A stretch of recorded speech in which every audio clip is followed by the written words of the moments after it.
ચંપલ વગર કઈ ફરો છો તમે? એટલે તો ચપ્પલ કોણ ઘરમાં પહેરે? હવે ચંપલ વગર ફરશો તો ધૂળ લાગશે. એ ધૂળ લઈને તમે રૂમમાં જશો એટલે કાર્પેટ ગંદુ કરશો. હુવર તમે રોજ મારવાના છો. એટલે પણ યાર ચપ્પલ પહેરીને ઘરમાં કોણ ફરે યાર? એટલે બેન, એ પીવાના પાણીનો માટલો કે આરો કઈ મૂકેલો છે? આમ પાણી પીવું છે મને યાર, તરસ લાગી છે. ભાઈ એ આરોય ના મળે ના માટલું ના મળે. પાણી પીવા માટે આ જ નળ છે અને હાથ ધોવા માટે પણ આ જ છે. તો અહીંથી પાણી અને પીવાનું? તમારે પીવું હોય આરાનું પાણી તો બહાર ખરીદીને લાવવું પડશે. આ પાણી તો પીવાતું હોય યાર.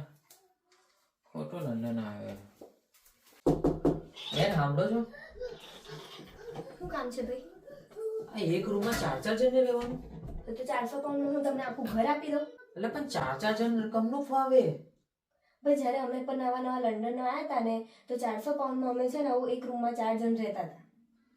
અઘરું છે યાર આ લંડન. પછી મહેનત કરીને અમે પણ છે ને 3-4 વર્ષ પછી અમે પોતાનું ઘર ભાડે રાખ્યું. અને આયા છો ને તો એક વાત સાંભળી લો. હા બોલો. કાલે ઓનર આવવાના છે તો 1 કલાક માટે કઈ આગા પાછા થઈ જશો?